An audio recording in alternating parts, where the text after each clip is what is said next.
My name is Waverly Cross, and I'm 26 years old. For 23 years, my mother kept one room in our house locked. She told me it was storage. She told me it was dangerous. She told me the floor was rotting and the walls had mold, and that I should never, ever try to open that door. I believed her. I believed her the way children believe their mothers, completely, without question, because the alternative is too frightening to consider. 3 months ago, I opened that door. And inside that room, I found 214 letters from my father. Letters that spanned 23 years. Letters my mother had intercepted, collected, and locked away so that I would grow up believing the one thing she needed me to believe, that my father didn't want me. He did. He always did. He's been living 40 minutes away my entire life. And every single person in our church, our neighborhood, our community believed my mother when she said he abandoned us. She didn't just lock a room, she locked me out of my own history. If you've ever been told a story about your own life that turned out to be a lie, if someone you trusted rewrote your past and made you believe it, this one is going to hit close.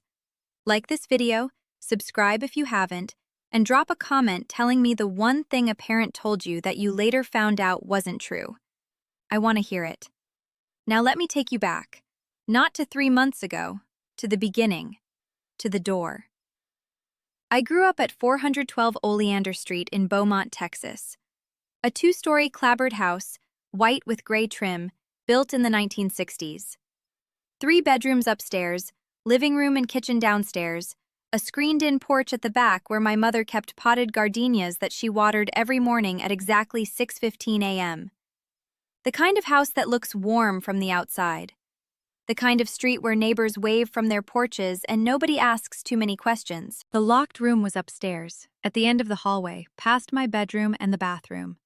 A plain wooden door with a brass knob and an old-fashioned keyhole, the kind that takes a skeleton key, not a modern lock. The door was always closed, always locked. For as long as I could remember, that door was as permanent a feature of the house as the walls themselves. When I was 5, I asked my mother about it for the first time. "What's in there, Mama?" "Storage, baby. Old things. Nothing interesting." When I was 8, I asked again. "Mama, why can't I go in the storage room?" "The floor's not safe. There's a soft spot near the window. You could fall right through." When I was 12, I tried the handle. Locked. I pressed my ear against the door and heard nothing. I got on my knees and tried to look under the gap at the bottom, maybe half an inch of space between the door and the hardwood. I could see the edge of something. A cardboard box, maybe. The corner of something dark. My mother appeared behind me so quietly I didn't hear her coming. Her hand landed on my shoulder and I jumped. "Waverly Ann Cross, get away from that door." Her voice wasn't loud. It was low, controlled. The voice she used when something wasn't a discussion. Not the voice of a mother worried about a soft floor. The voice of a woman protecting something. I was just, "That room has mold. Black mold. You breathe that in, it gets in your lungs. You could get sick. I've told you this." She hadn't told me about mold before. First it was storage, then a soft floor, now mold. The reason kept changing, but the rule never did. Don't open that door. I stopped asking. That's what children do when the boundary is hard enough. They stop pushing and start building their world around the absence. The locked room became background noise, a feature of the house I walked past twice a day without thinking about. Like a boarded-up window or a stair that creaks. You just learn to step around it. My mother, Renata Cross, was a woman people admired.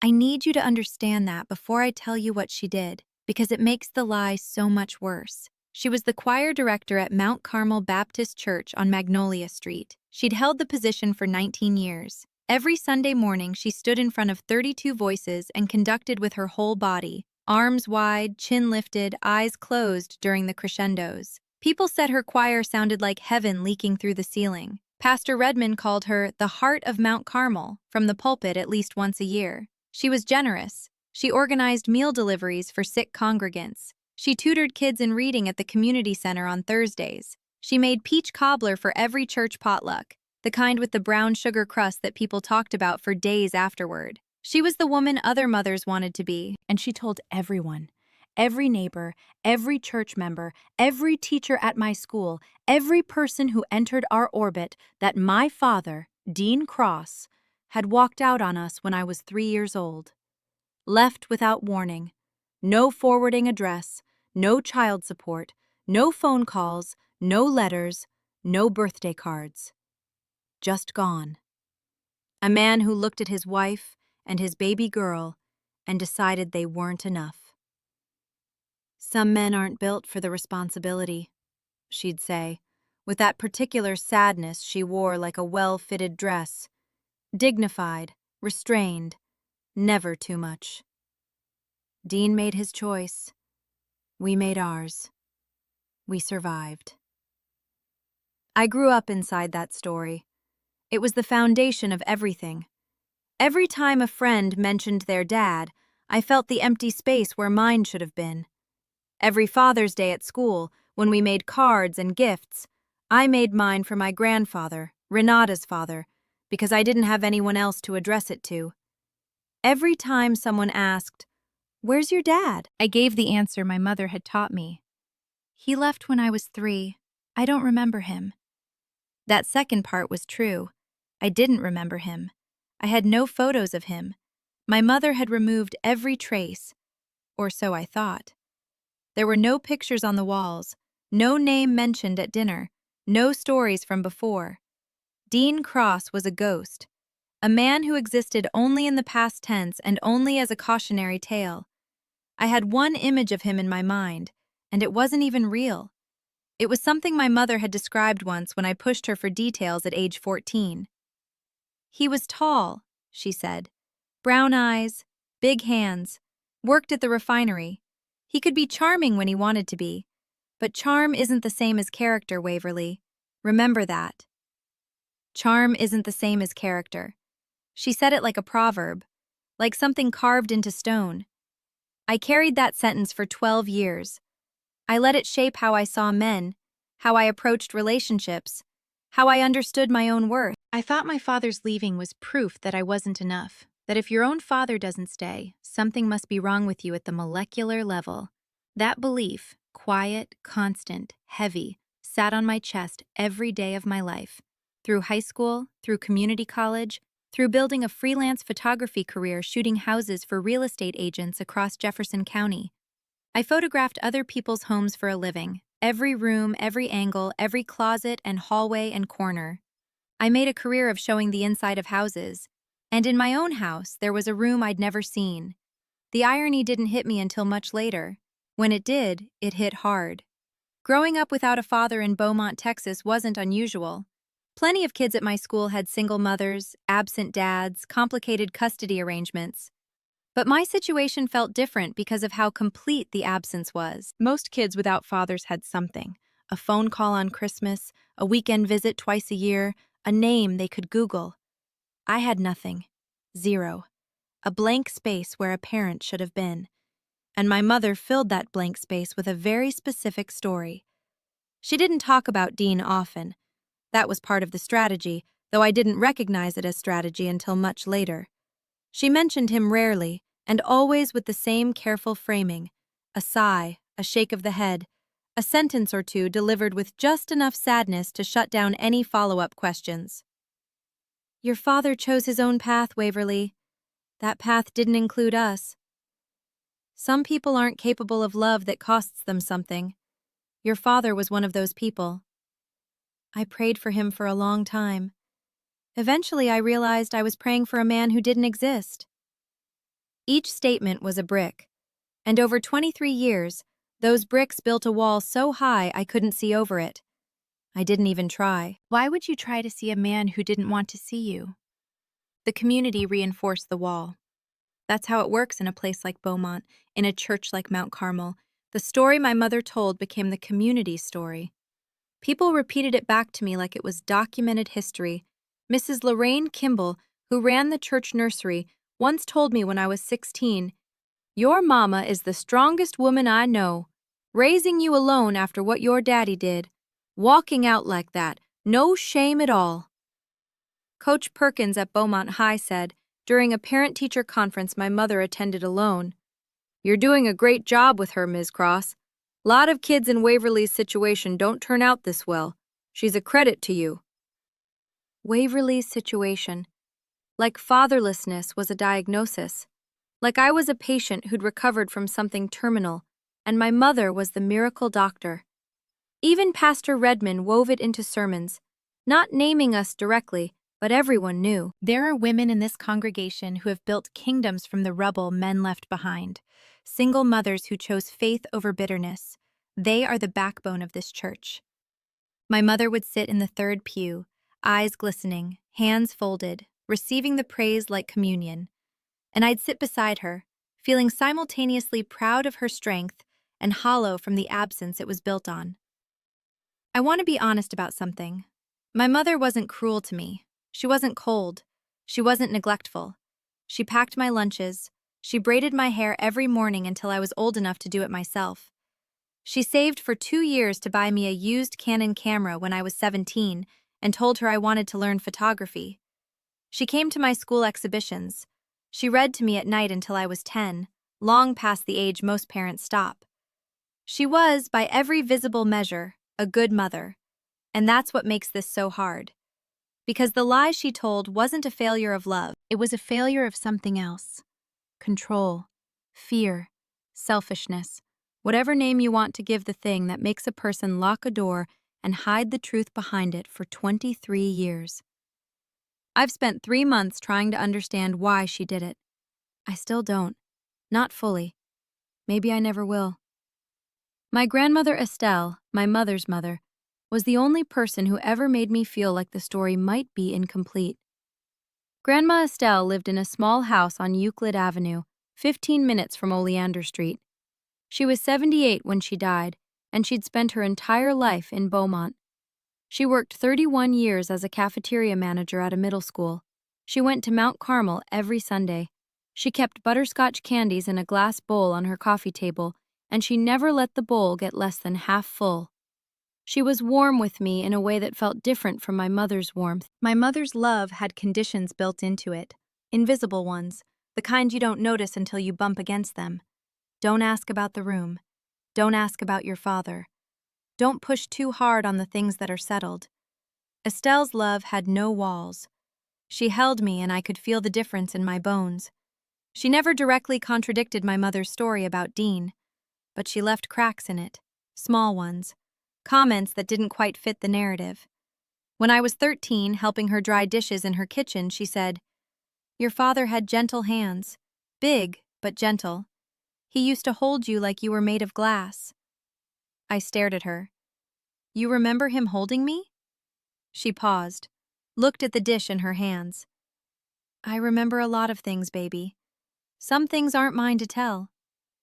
When I was 19, sitting on her porch drinking sweet tea, she said, "Not every story you've been told is the whole story, Waverly. Remember that." "What do you mean, Grandma?" "I mean that people leave things out. Sometimes to protect you, sometimes to protect themselves, and sometimes you can't tell the difference." I didn't push. I wish I had. But Estelle had a way of closing conversations. Not abruptly, not like my mother's hard boundaries, but gently, like pulling a curtain across a window. The light was still there. You just couldn't see through it anymore. Estelle died in March, 8 months ago. Pneumonia that turned into something worse. She was in the hospital for 11 days. I was there every day after work, sitting beside her bed at Baptist Hospital of Southeast Texas, holding her hand while machines beeped and her breathing got thinner. On her second to last day, she squeezed my hand, harder than I expected from a woman that week, and said, "My jewelry box, green ribbon, for when you're ready." "Ready for what, Grandma?"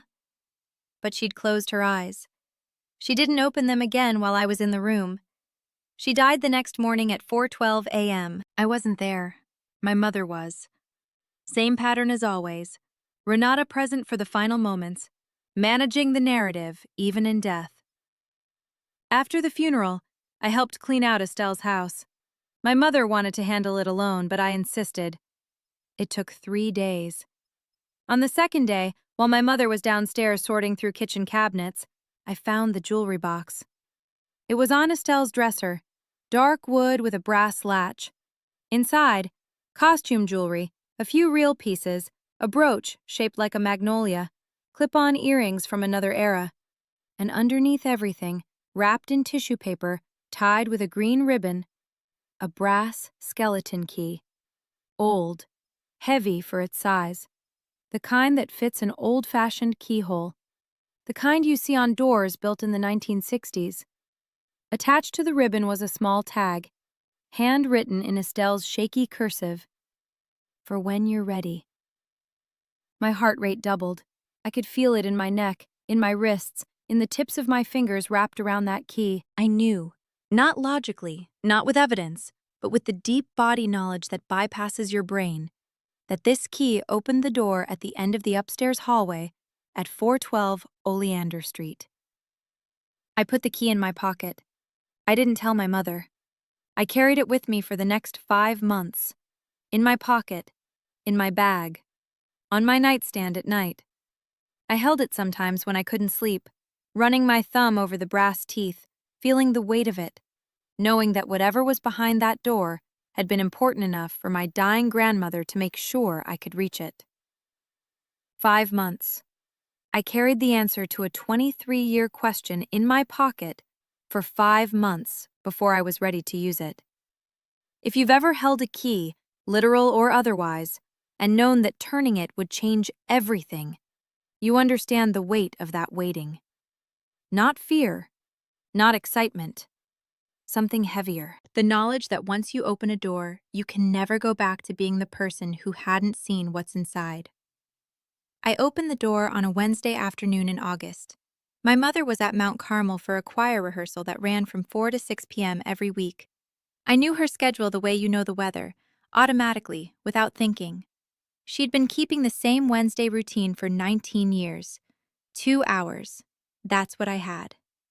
I drove to Oleander Street at 4:15, parked on the street, not in the driveway, because habit is a powerful thing, and I didn't want a neighbor mentioning to my mother that they'd seen my car. I let myself in with my house key. I'd kept one since I moved out at 21. The house was quiet, that particular kind of afternoon quiet where you can hear the refrigerator humming and the clock ticking in the living room, and nothing else. The gardenias on the porch smelled sweet through the screen door. Everything looked normal. Everything was normal. Except me. I went upstairs, past my old bedroom, past the bathroom, to the end of the hallway, the door. It looked the same as it always had. White paint, slightly yellowed at the edges, brass knob, old-fashioned keyhole. I'd walked past this door thousands of times, pressed my ear against it, tried the handle, looked under the gap, and walked away. Every time. I took the key out of my pocket. The green ribbon was still attached. I'd never removed it. Estelle's tag hung from it, the ink fading slightly. "For when you're ready." I slid the key into the keyhole. It fit perfectly. Not stiff, not loose. Like the lock had been waiting for exactly this key. I turned it clockwise. The mechanism clicked. A solid, definitive sound, the kind you feel in your wrist. I turned the knob. I pushed the door open.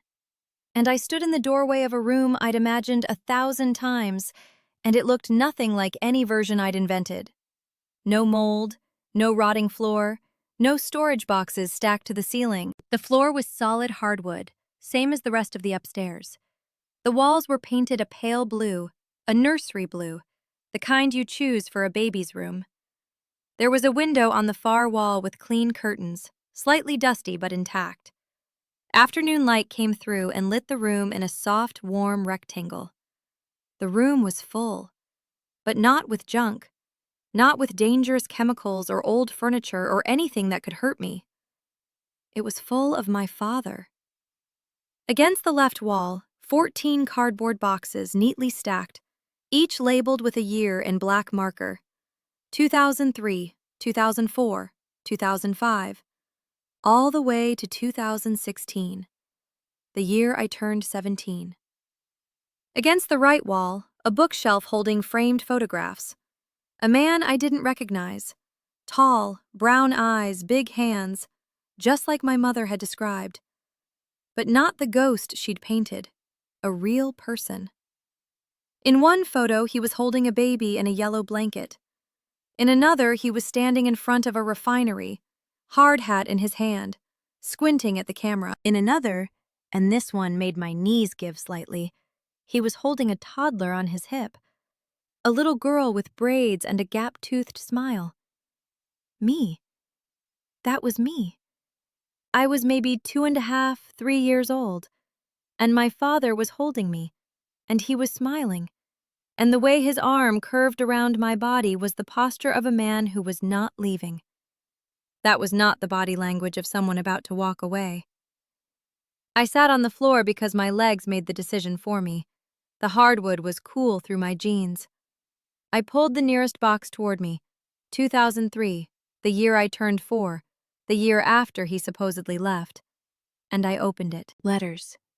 Dozens of them. Sealed in envelopes addressed to me. Waverly Cross, 412 Oleander Street, Beaumont, Texas. Every single one had been mailed.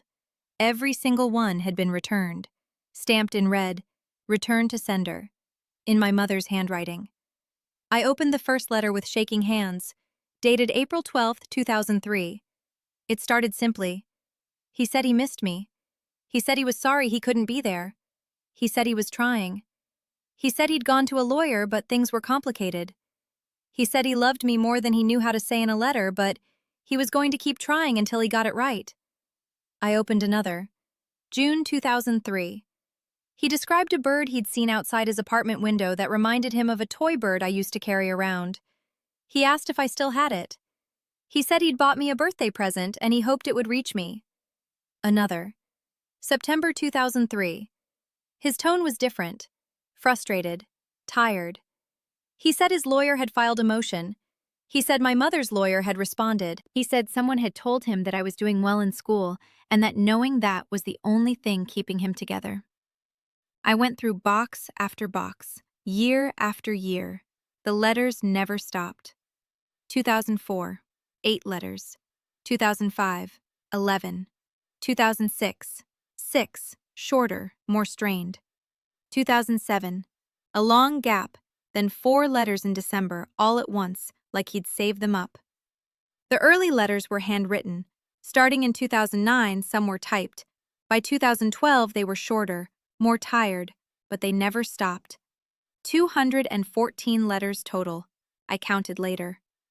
Every one mailed, every one returned, every one intercepted by the woman downstairs watering her gardenias.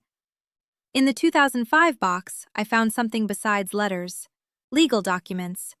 A petition for visitation filed by Dean Cross in Jefferson County Family Court. A response from Renata Cross's attorney requesting denial based on, I had to read this 3 times, a protective order, a restraining order, filed in 2001, alleging that Dean had exhibited threatening and erratic behavior, and that contact with the minor child posed a risk to the child's safety and well-being. Attached to the protective order was a police report. I read it on the floor of that blue room with my hands trembling so badly the paper shook. The report described an alleged incident in which Dean had shown up at the house intoxicated and aggressive. It was signed by a responding officer named Corporal Wayne Hutchins. I felt something cold settle in my stomach.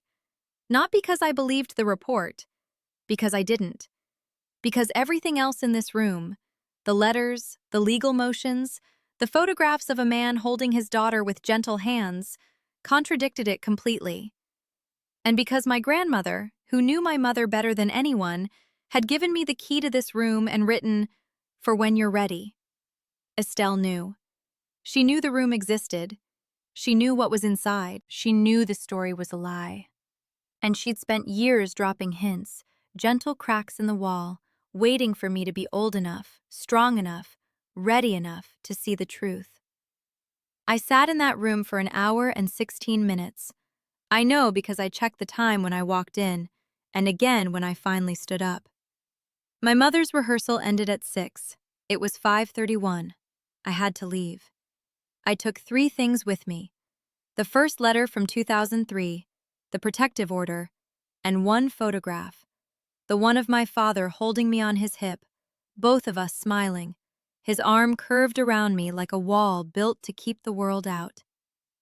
I locked the door behind me. I put the key back in my pocket. I drove home to my apartment on Calder Avenue, and I sat on my bed with those 3 items spread in front of me, and I called the one person I trusted to help me understand what I was looking at. Not a friend, not a family member, a professional. Because what I'd found wasn't just a family secret, it was a legal record, and I needed someone who could read it. I found June Okoro through a Google search at midnight. Family Law Paralegal, Beaumont, Texas. Her firm, Hayward and Associates, had a small website with staff bios. June's bio mentioned 15 years of experience in custody disputes and family court filings. What caught my attention was a line at the bottom. June brings personal insight to family separation cases, having experienced parental alienation firsthand. I called the office the next morning at 8:01 a.m. The receptionist said June was available at 2:30. I was there at 2:15. June Okoro was 40 years old, with close-cropped hair, sharp eyes behind tortoiseshell glasses, and a habit of clicking her pen against her notepad when she was thinking. She wore a navy blouse and no jewelry except a thin gold chain. Her office was small: a desk, 2 chairs, a filing cabinet with a succulent on top that was somehow both overwatered and thriving. I laid the 3 items on her desk. The letter, the protective order, the photograph. June read the letter first, then the protective order. She read it twice, once quickly, once slowly, clicking her pen the entire second time. Then she looked at the photograph for a long moment. "Where did you find these?" "In a locked room in my mother's house. There are 13 more boxes. Letters from every year between 2003 and 2016. Legal filings, court documents." "And you had no knowledge of any of this before?" "None. My mother told me my father left when I was 3 and never made contact." June set her pen down, leaned back in her chair. "I need to tell you something before we go further," she said. "I was separated from my own father when I was 7. My mother moved us from Houston to Beaumont during a custody dispute. My father spent 4 years trying to find us through the courts. I didn't see him again until I was 30. She paused. "I'm not telling you this for sympathy. I'm telling you so you understand. I know what these documents mean, not just legally, personally." I nodded. My throat was too tight to speak. "The protective order," June said, picking it up again. "Filed in 2001, based on a police report alleging threatening behavior. If this report is accurate, it would have been enough to justify restricting your father's access. But if it's not accurate, if it was exaggerated or fabricated, then every legal action that followed was built on a false foundation." "How do I find out?" "The responding officer, Corporal Wayne Hutchins. If he's still in the area, you can talk to him. Police reports are public record. You can request the original from the Beaumont PD. And your father's attorney would have filed responses to the protective order.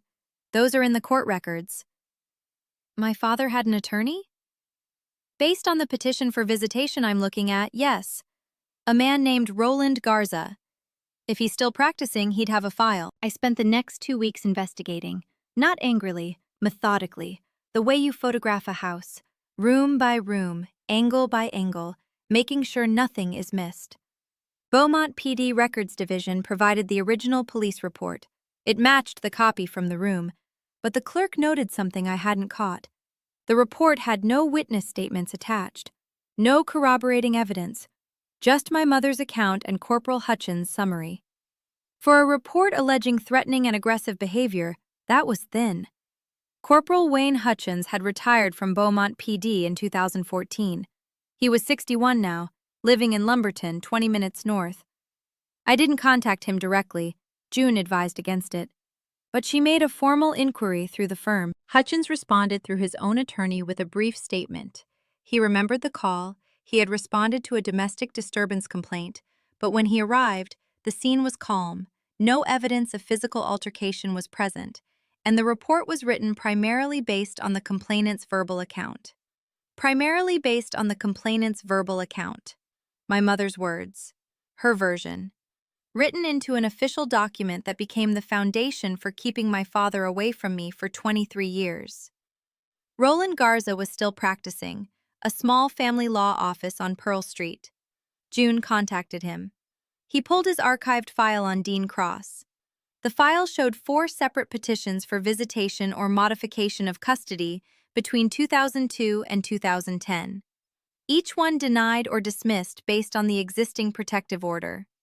Garza's notes from 2010 included a single line that made me sit down when June read it to me over the phone. Client emotionally exhausted.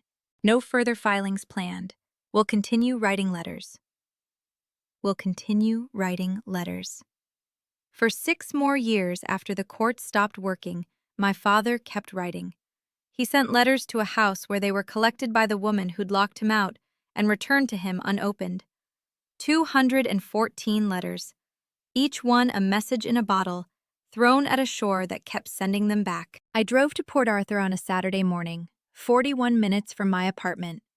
I'd found Dean Cross through a public records search, a current address on 9th Avenue listed in a property tax database. My father had been living 41 minutes away from me for over 2 decades. I parked across the street from a small tan house with a chain-link fence and a pickup truck in the driveway. I sat in my car for 22 minutes before I could make myself walk to the door. A man opened it. Tall, brown eyes, big hands, just like my mother had said. His hair was gray at the temples now. He was wearing a faded refinery t-shirt and jeans. He looked at me and I watched his face go through something I've never seen before. Recognition that moved from confusion to disbelief to something so raw and enormous that his whole body changed. His shoulders dropped. His mouth opened and no sound came out. His eyes filled instantly, the way a glass overflows when you pour too fast. "Waverly?" he said. My name in his mouth sounded like a word he'd been practicing alone for 23 years. "Hi," I said.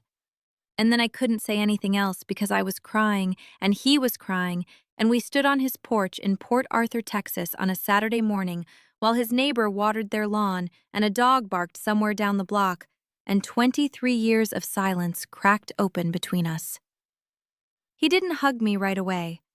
He asked, Is it okay if I nodded, and he put his arms around me, carefully, gently, the way you hold something you've been missing so long you're not sure it's real. And I understood, for the first time in my life, what my mother had taken from me. Not a deadbeat, not an absent father, not a man who chose to leave. A man who fought for 8 years in court, wrote 214 letters, and lived 41 minutes away, waiting. We sat on his porch for 3 hours. He showed me things, a box of his own, copies of every letter he'd sent, kept in chronological order, a folder of legal documents, a photo album with pictures of me as a baby that my mother had told me didn't exist, report cards he'd obtained from the school district. He'd called every year, pretending to be verifying records, just to know if I was okay. He told me he'd driven past my mother's house hundreds of times. He told me he'd seen me once, at 16, walking out of Beaumont High with a camera around my neck. He said he pulled over 2 blocks away and sat in his truck until his hands stopped shaking. "Why didn't you come to the door?" I asked. "Restraining order," he said. "If I'd come within 100 yards of that house, your mother would have had me arrested. I couldn't risk it. I couldn't risk you seeing your father taken away in handcuffs. I thought that would be worse than not seeing me at all." He was wrong about that, but I understood why he believed it. Before I left that afternoon, I took the brass key out of my pocket and showed it to him, the green ribbon, Estelle's tag. He held it in his palm and stared at it. "Estelle gave you this?" "She left it for me, in her jewelry box." His jaw tightened. "She told me once, maybe 2008, 2009. She said, "I can't fix what my daughter did, but I'll make sure Waverly knows someday." I thought she meant she'd tell you herself. I didn't know she meant this. He handed the key back to me. I put it in my pocket. It felt different now, heavier, not with mystery, with certainty. The idea came from my work. That's the thing about being a photographer. You learn that images do what words can't. A photograph doesn't argue, it doesn't persuade, it just shows. And when what it shows is the truth, no amount of talking can undo it. Mount Carmel Baptist Church held an annual fall fundraiser every October. A community dinner in the church fellowship hall, with live music from the choir, a silent auction, and for the past 3 years, a local art display organized by the church's Community Outreach Committee. Last year it was watercolors by a retired teacher. The year before, pottery from a women's shelter program. This year, the committee chair, a woman named Beverly Pace, 62, who taught Sunday school and organized everything at Mount Carmel that wasn't nailed down, had approached me in July about exhibiting my photography. She'd seen my real estate work online and thought the church could use something with local flavor. "We'd love to see Beaumont through your eyes," Beverly said. "Houses, streets, neighborhoods, the soul of a place." I told her I had an idea. A series called Rooms That Tell Stories. Photographs of rooms that reveal something about the people who lived in them, not staged, not decorated for sale, but raw, real, the truth of a space. Beverly loved it. "That sounds beautiful, Waverly. How many pieces?" 12, I said. "Maybe 15. I'll have them printed and mounted." She didn't ask what rooms. She didn't ask whose stories. She trusted me because my mother was the choir director, and I was Renata Cross's daughter, and in Beaumont, at Mount Carmel, that was enough. The fundraiser was scheduled for the 3rd Saturday in October. I had 6 weeks to prepare. I spent those 6 weeks carefully. I went back to the locked room at 412 Oleander Street 3 more times, always on Wednesdays during choir rehearsal, always with the brass key, always locking the door behind me when I left. I photographed everything. The boxes with their year labels, the letters fanned across the floor, the photograph of Dean holding me as a toddler, the legal documents, the protective order with Corporal Hutchins' name, the returned envelopes stamped in red with my mother's handwriting. I photographed the room itself, the pale blue walls, the clean floor, the window with its dusty curtains. No mold, no rotting floorboards, no danger. Just a nursery that had been converted into an archive of lies. I also photographed other rooms, real ones. A kitchen in the North End where a 90-year-old woman had penciled her grandchildren's heights on the doorframe for 40 years. An attic on Harriet Street where a veteran kept his service medals in a cigar box. A garage in the West End where a father had built a wooden boat with his teenage son over 2 summers. Real rooms, real stories. These would be the first 11 photos in the exhibit. Context. Foundation. The idea that rooms hold truth. The final 4 photos would be from the locked room. No captions naming my mother. No accusations. No explanatory text. Just the images, the boxes, the letters, the returned envelopes, and the door itself with its brass keyhole shot from the hallway, the way I'd seen it every day growing up. I told 3 people what I was planning. June Okoro, who reviewed the legal implications and confirmed that displaying my own father's letters, sent to me, addressed to me, was not a violation of any law. Gemma, different story. My father, Dean, who sat quietly on his porch while I explained and then said, "Are you sure you want to do this? Once it's out there, it's out there." And Beverly Pace, partially. I told Beverly the final photos dealt with a personal family story. I told her they might be emotional. I told her I wanted the exhibit to end on something honest. "Honest is what this church is about," Beverly said. "At least, that's what it should be about." The fundraiser started at 5 p.m. on a Saturday. Fellowship Hall at Mount Carmel. A large rectangular room with fluorescent lights and folding tables and the smell of every church dinner you've ever attended. Fried chicken, collard greens, cornbread, peach cobbler, my mother's, of course, on the dessert table in its usual spot. The photography exhibit was arranged along the east wall. 15 framed prints, each 20 by 24 inches, mounted on easels and display boards. The first 11 were the neighborhood rooms, warm, inviting, the kind of images that make people stop and smile and say, "Oh, that reminds me of my grandmother's house." The final 4 were covered with black cloth. I'd told Beverly I wanted to unveil them after the dinner, during the program.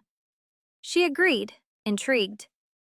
Approximately 70 people were in the hall by 5:30. Church members, neighbors, community figures. Pastor Redman in his usual spot near the front, shaking hands. Beverly directing volunteers with the efficiency of a general. My mother arrived at 5:15. She was wearing a burgundy dress with a gold brooch.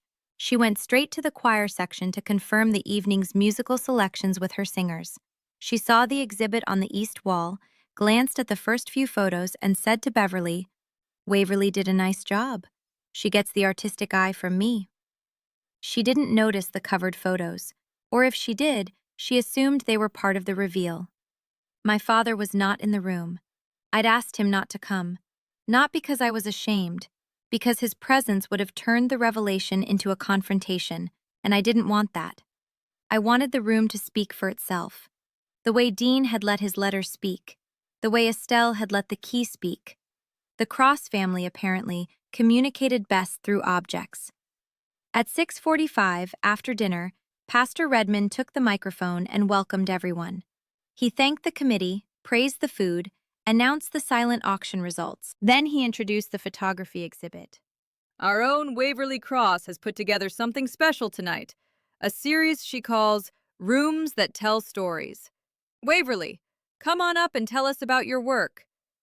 I walked to the front. I wore a simple black blouse and gray pants. The brass key was in my pocket. I'd carried it every day for 5 months, and I wasn't going to stop now. Thank you, Pastor Redmond, and thank you to Beverly and the committee for including me tonight. I gestured toward the east wall. These photographs are about something I think we all understand, the idea that rooms hold more than furniture. They hold us, our history, our truth. I walked the audience through the first 11 photos. The height marks on the doorframe. People laughed warmly. The veteran's cigar box. A few nods, a few misty eyes. The father-son boat in the garage. Someone said "Amen" from the back, which is the Mount Carmel version of applause. Then I stopped in front of the 4 covered prints. "These last 4 photos are different," I said. "They're from a room in a house right here in Beaumont. A room that was locked for 23 years. A room I was told had mold, a rotting floor, and was too dangerous to enter." The hall went quiet. Not church quiet. A different quiet. The quiet of 70 people registering that something is about to shift.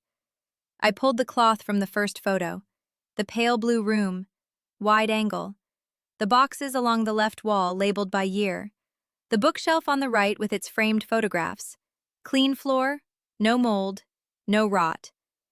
"This room was a nursery," I said. "It was converted into something else after the person it was built for was told the person who built it had left." Second photo. A close-up of letters spread across the floor. Dozens of envelopes. My name and address visible on each one. The red "Return to Sender" stamps. My mother's handwriting. A murmur moved through the room. Not gasps. Murmurs. The sound of people beginning to connect dots. Mrs. Lorraine Kimball, the nursery director, was sitting at a table near the middle. Her hand went to her mouth. She turned to the woman next to her, Patricia Vance, a longtime choir member, and whispered something. Patricia's eyebrows rose. She looked from the photo to me to the choir section where my mother was standing. My mother had moved to the edge of the room. She was staring at the photographs on the wall with an expression I had never seen on her face. Not anger, not shame. Recognition. She was recognizing her own handwriting on those returned envelopes, displayed 20 by 24 inches, lit by the fluorescent lights of her own church. Third photo, the protective order. I'd photographed it at an angle that showed the heading, Jefferson County Family Court, and the names: Dean Cross, petitioner; Renata Cross, respondent. But I'd let the document speak without editorial comment. 214 letters, I said. My voice was steady. I'd practiced this in my apartment mirror for 2 weeks. Sent over 23 years. Every one returned. Every one intercepted before it could reach the person it was addressed to. Me. Pastor Redmond had set his microphone down. He was standing near the front, arms at his sides, staring at the photographs with the expression of a man recalculating 2 decades of sermons about single motherhood and faithfulness and the backbone of his church. Beverly Pace was at the side of the room, clipboard pressed against her chest, her mouth slightly open. She looked at me, then at the photos, then at my mother, and I could see the arithmetic happening, the mental review of every conversation, every assumption, every time she'd praised Renata for raising Waverly alone. 4th photo, the one that mattered most. Dean holding me as a toddler, his arm curved around my body, both of us smiling, a father holding his daughter with gentle hands. The photo my mother told me didn't exist. My father didn't leave, I said. He was pushed out. He fought in court for 8 years. He wrote letters for 23. He lived 41 minutes away in Port Arthur, Texas. And I met him for the first time 3 weeks ago. I let that land. 41 minutes. 23 years. The math was simple enough for everyone in the room to do. I didn't say my mother's name. I didn't accuse her. I didn't point at her or look at her or narrate what she'd done. I let the room speak. The letters, the legal documents, the photograph. Just like my father had tried to let his letters speak for 2 decades. Coach Perkins, retired now but still a church regular, was at a table near the back. He was sitting very still, his hands flat on the table, staring at the photo of Dean holding me. I saw him mouth something to himself, then he shook his head slowly, the way people do when they're revising a story they've believed for too long. Mrs. Kimball stood up from her chair and walked to the exhibit wall. She stood in front of the letters photo, close enough to read the handwriting on the envelopes, and she stayed there for a full 30 seconds. When she turned around, her eyes were wet, and she was looking for my mother in the room. My mother was near the exit. She hadn't left yet, but her body was angled toward the door. No, wrong story. She was alone. Standing alone near the door of the church where she'd directed the choir for 19 years, where she'd been called the Heart of Mount Carmel, where Pastor Redmond had praised her from the pulpit, where every person in the room had believed her story without question for 23 years. She started walking toward me. The walk was controlled, measured steps, chin level, the posture of a woman who had spent her life managing how she was perceived. She reached me near the exhibit wall, and she did exactly what I expected her to do. She reached for me, both hands, the warm embrace, the public gesture that said, "We're fine. Whatever this is, we're fine. We're mother and daughter, and this is a misunderstanding." "Waverly, sweetheart." I stepped back. 1 step. Not dramatic, not angry. Just enough. "Not here, Mama," I said quietly. "Not like this." Her hands stayed in the air for a moment. Then they fell. Her fingers curled slightly, like she was trying to hold something that was no longer there. Patricia Vance was watching from 6 feet away. Mrs. Kimball was still by the exhibit, tears on her cheeks. Beverly Pace had set her clipboard down entirely. Pastor Redmond was looking at my mother with an expression I can only describe as pastoral grief. The face of a man realizing that someone he trusted and celebrated had been performing the entire time. "I think you should go home, Mama," I said. Same quiet voice. "We can talk later, but not here." She looked at me. For a moment, just a moment, I saw something behind the performance, something small and frightened and very old. Not remorse exactly, but the awareness that the structure she'd spent 23 years building had just come down in the room where she'd built it. She straightened her brooch, she smoothed her dress, and she walked out of the fellowship hall of Mount Carmel Baptist Church at 7:22 p.m. without saying goodbye to anyone. Mrs. Kimball watched her go. Beverly watched her go. Pastor Redmond watched her go. 70 people watched her go, and the room was so quiet I could hear her heels on the tile floor all the way to the parking lot. After she left, people came to me, not in a rush, slowly, one at a time. Mrs. Kimball reached me first. She held both my hands. I said things about your father, Waverly. Things your mother told me. I'm sorry. I should have known a man who writes 200 letters doesn't sound like a man who walked away. Coach Perkins approached from the back. He shook my hand firmly and said, I owe you and your daddy both an apology. I repeated what I was told. That's on me. Beverly Pace hugged me. She didn't say anything. She just hugged me and then stepped back and wiped her eyes and went to manage the cleanup, because that's what Beverly does. Pastor Redmond came last. He stood in front of me for a long moment, his hands clasped. I used your mother's story in my sermons, he said. I held her up as an example of faith and resilience. I did that without ever asking the other side. He paused. That's a failure of my ministry, and I'm sorry. You believed what she told you, Pastor. Everyone did. That's not an excuse. It's a lesson. He looked at the photograph of Dean holding me. Your father, is he well? He's in Port Arthur. He's been there the whole time. Pastor Redmond closed his eyes briefly. When he opened them, they were glistening.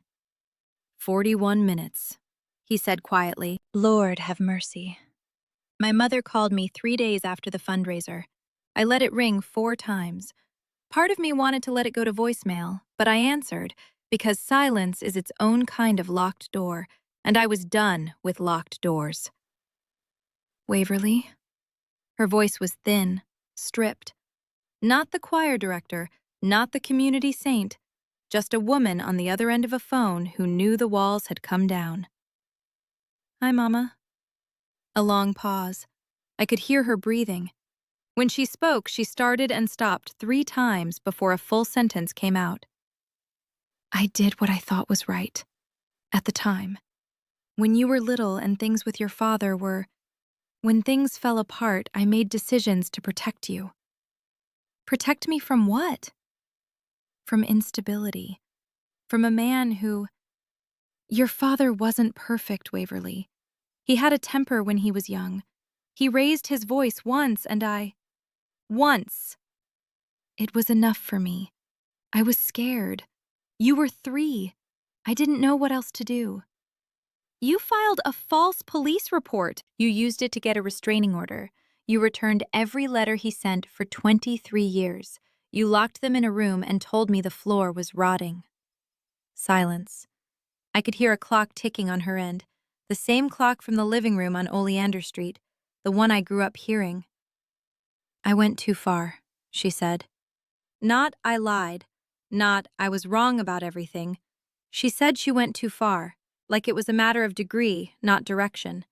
Like the destination was right, but she just overshot it slightly. Even now, even with the whole church having seen the letters and the photographs, she was editing. He raised his voice once, Mama. Once. And you erased him from my life for 23 years. I believed I was keeping you safe. You were keeping yourself comfortable. There's a difference. She didn't respond to that. I heard what might have been a sob, quickly swallowed, controlled. Even her grief was managed. I want to fix this, she said. You can't fix 23 years with a phone call. Then tell me what to do. I don't know yet. I'll tell you when I do. I hung up. I sat in my apartment on Calder Avenue and I held the brass key in my palm and I felt the weight of it. Not the metal, but everything it had carried. A grandmother's promise, a father's patience, a daughter's lost years, a truth that waited behind a locked door until someone was ready to turn the key. I visit my father every Saturday now. The drive to Port Arthur takes 41 minutes. I know every mile of it, the refinery stacks on the horizon, the overpass near Groves, The left turn onto Ninth Avenue where his tan house sits with its chain-link fence and his truck in the driveway. We're learning each other. It's awkward sometimes. He doesn't know that I hate pickles. I didn't know he plays guitar, badly, left-handed, a hobby he picked up in 2011 when loneliness got too heavy to carry without something to do with his hands. He makes coffee too strong. I talk too fast when I'm nervous. We're two strangers with 23 years of empty space between us, trying to fill it one Saturday at a time. Last week, he showed me something, a small wooden box in his closet. Inside were 14 birthday cards, one for every year from age 4 to 17. Each one had a gift card inside. Each one was sealed. Each one had my name on it. "I stopped sending them after you turned 17, he said. "I figured by then you were old enough to find me if you wanted to. I didn't want to force it." "I didn't know you existed, Dad." That word, Dad, came out before I planned it. First time I'd ever said it to another person. It sat in the air between us, new and strange and enormous. He looked at the floor. His jaw worked. He nodded once without looking up. We didn't hug. We just sat there with the word between us, letting it settle. June Okoro and I meet for coffee once a month now. She tells me about cases at the firm, anonymized, careful, and I tell her about the Saturdays in Port Arthur. She listens the way someone listens when they recognize the landscape because they've walked it themselves. "It gets easier," she told me last week, stirring her coffee at a diner on 11th Street. "Not smooth, just easier. The awkward silences get shorter. The real conversations get longer." "Did you forgive your mother for what she did to you and your father?" June thought about it, took a sip, set the cup down. "I forgave her for being afraid. I haven't forgiven her for choosing fear over truth. I don't know if those are the same thing." I understood that perfectly. My mother and I are not estranged. We're not reconciled either. We exist in the space between. Careful phone calls every 2 weeks, surface-level topics, long pauses where the real conversation should be. She hasn't mentioned the fundraiser. She hasn't mentioned the locked room. She asks about my photography. I ask about the choir. We orbit each other from a safe distance, like two people sharing a hallway, each afraid to open the door at the end of it. Pastor Redmond invited my father to Mount Carmel 2 Sundays ago. Dean came. He wore a pressed shirt and sat in the back pew and didn't speak to anyone except me. My mother wasn't there. She'd switched to the early service, a schedule change she'd made without explanation the week after the fundraiser. Beverly told me. I didn't ask why. I didn't need to.